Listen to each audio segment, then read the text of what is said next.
this is Damaris Ramos, your host for Latina Role Models, and tonight we have Mercedes McCall. Mercedes. Thanks for coming. Before we begin, I want to say thank you to Uriel for doing my hair, and we'll have his promotion there. Go ahead and call him. He is on Avalon. Let's talk about you. Let's talk about your story. My You were story. telling me about beautiful Cuban beginnings. Well, I was born in Cuba a long time ago, and I came to the United States in 1966 when I was 12 years old. My parents sent me with a family member with the thought process that Castro could not last very long in Cuba and that I would be back soon just to come and learn some English, and then I would be returning, and here we are. How was it at 12 years old when you came, from Cuba? So you came to Florida? No, I went to New York. Okay. How was that? New culture, new language, new way of doing business, in the sense that nothing was like I was raised. I come from a small town in the province of Havana called Guajay, and everybody knew each other, everybody supported each other. It was like an extended family. It was very, very small town. I have been able to go back and find it smaller than I thought it was. As children, we kind of build things up, but small town. And it took us almost 3 years to get mom and dad out of Cuba.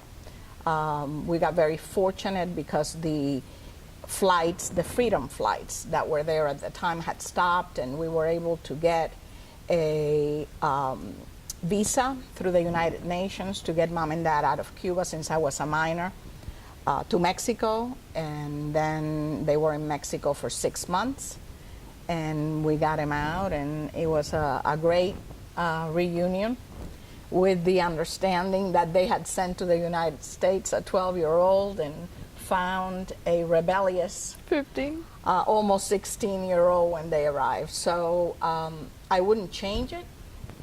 I learned a lot in those years. When you look back to those years, what is the lesson that you still sticks with you and you continue to do? The lesson of doing things right, that you have to have a plan of whatever you do, that you really need to understand the community that you're in, that America is the greatest nation in the world, and only in America can you and I, as women, as professional women, sit here in front of a camera and tell our story. I had a painful lesson. I think that's the best way to describe it, and I don't really like to look back too much. I always like to look forward, have always done that in my life, and it's tough even just to have this dialogue with you. But the reason that I have the dialogue with you and that whenever I'm asked about my life, I talk about it, is I want to make sure that the youth of today understands that there are opportunities, that if you do things right, if you get your education, if you work hard, all those principles that our parents taught us as we were growing up, if you do those things, you will have a good life. I believe that a woman can have it all. I believe that you can be the mother, that you can be the wife, that you can be the professional, but you need to work hard at it, and you need to make sure that you do things like they're supposed to be done. Basically what I get from what you're saying, it's like sometimes pain builds up. We can live through it and then learn from it. And again, strong women like us, instead of staying there, we learn from it and we just make us stronger. I remember there's a donkey in a hole and they keep putting dirt on it. So what he's doing, he keeps climbing on it until he gets out of the pit. Well, if you think about my life, I came to the United States at the age of 12. I married at the age of 16.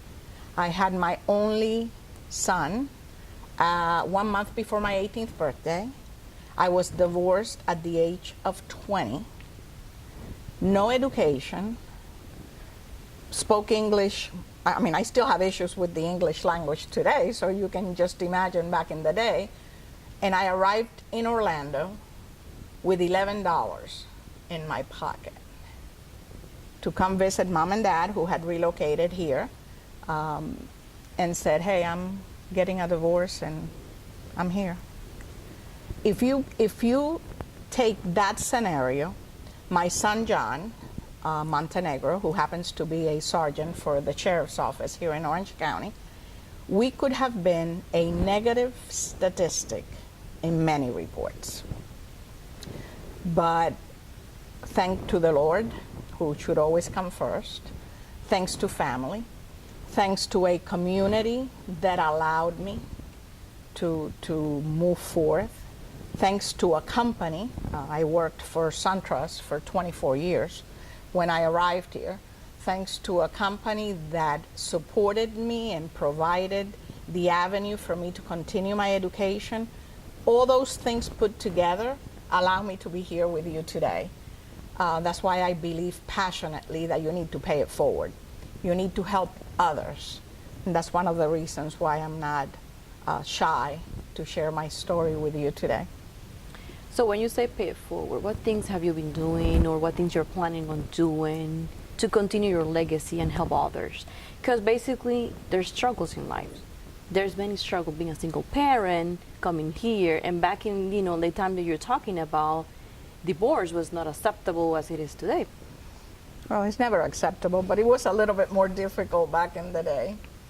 I have been very involved in the community, from organizations that I have helped fund and that I have helped form, organizations that are still working today. I mean, very, very honored to say that I was one of the founding members of Prospera, who helps entrepreneurs with technical assistance. I was one of the first presidents that the Hispanic Chamber has had, and I'm honored. We had our installation luncheon on Friday where I was there. You were? Yeah. So Paul Rodan invited me. Thank you, Paul. All Generations Company. So you were then in the table right in front of me. I don't have to tell you then what a success. What How do you feel, being one of the presidents before and now, we have Paul Rodan right there? Well, I will tell you that I sat there and I heard his story, which I had never heard before. The son of an immigrant mother, of a drug addict father that was murdered. And you see this young man, a graduate of an Ivy League university, and you go, yes, and those are the stories that we need to repeat. I hate anymore to read the paper in the morning, which I still do every morning, but it's the negativism of the news that I hate. We need to tell the good stories, the success stories of our people. Because sometimes we think that because I'm a woman, divorced, I'm not going to be given an opportunity. Because I speak with an accent, they're not going to want to do business with me. There's opportunities for all in this community. And we live in a community where women have been building castles for a long, long time. And we need to continue that story of successes. But what you mentioned is very important. We build from nothing. We take the negative and transform it to positive, and we continue, living a legacy. So what is it that you're doing right now? Tell me, your job, your role. I work for a bank. After a wonderful tenure with Banco Popular here in Central Florida, I took an early retirement and looked at myself as to what I really enjoy doing and what I wanted to do. And I am not as happy when I'm on the administrative role of the house. And what I really like to do is help clients and help community. And when you're a branch manager at a bank, it allows you to do that. So I contacted some friends in the industry, and I've been working as a branch manager at a local community bank. The bank that I was working at has recently been purchased by Center State Bank, which is a community bank with a presence all through the state of Florida. And they have asked me to stay with them. So as of this coming Friday, I will be a Center State employee working for them in the area of Kissimmee in southwest Orange County.